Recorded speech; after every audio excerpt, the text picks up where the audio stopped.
Hello, I'm Toni Lucas. I'm here at the Artists Hub Gallery in Surfers Paradise in the Chevron Renaissance building, interviewing artists that exhibit in the gallery here.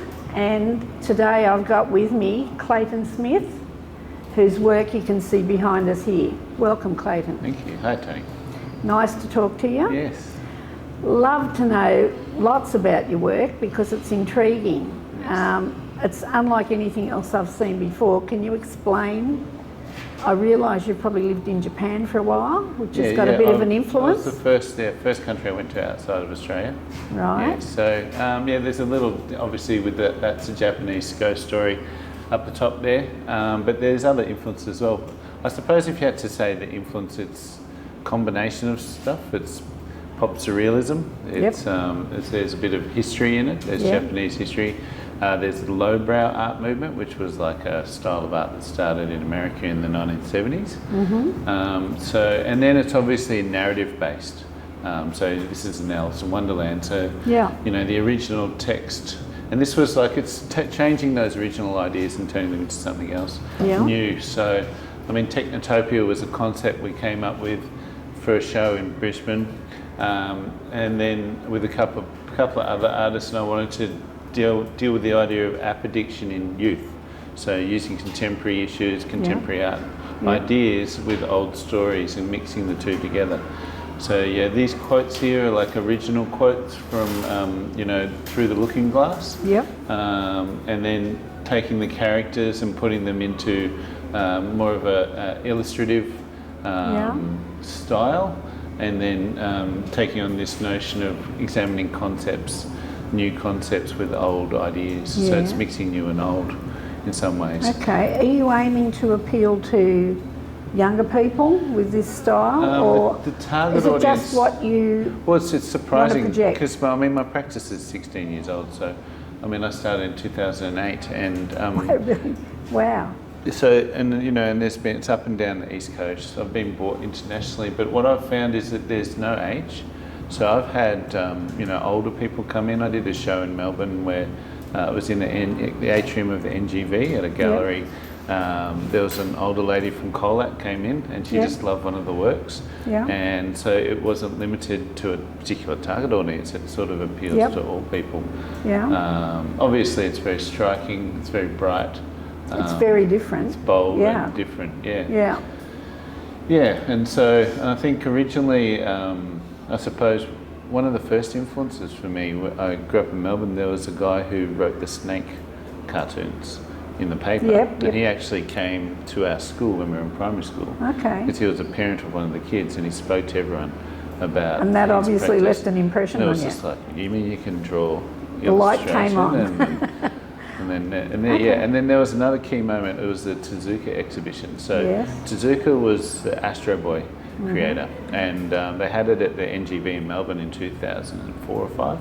And I remember reading a quote on the wall there, which was like, he never thought his work would be in galleries, and then he's in the NGV, and then I'm just like, there was no obstacles for me after that. It was like, there's nothing saying that you can't be in galleries, even though maybe it lends itself more to, the lowbrow area of, illustration and comics and all the rest of it. But there are fine art aspects to it as well.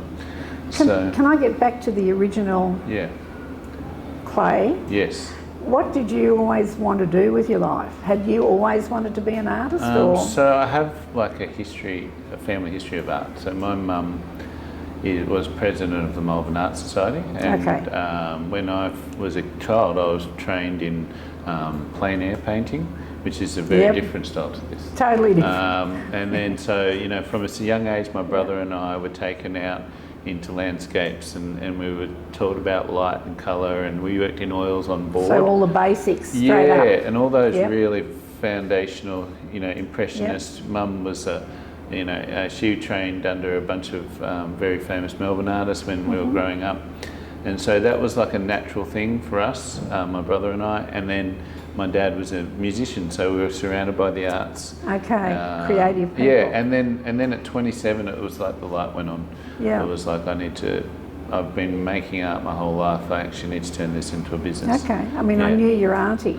Yes. Bev? Bev, Yeah, yes. This is the thing, it's in the family tree. That's right. Bev Littler, and that's on the Smith side. Yes. So I always make a joke and say that it's a genetic defect. Being an artist, you have to have some sort of genetic connection. A quirky background. Yeah. So Bev, as you know, was she was she passed away a few years ago, but I know. she was a very well known in southeast Queensland. Lovely lady. Yeah, and then her style itself was very much sort of still life sometimes, and then also moved into landscape portraiture, and then she worked in all sorts of media as well. So with those two, with the auntie and then my mum, I was like, natural. Very easy fit for me to become an artist. So what do you do for a living? I believe you're an art teacher, is that right? I've been teaching art for a number of years.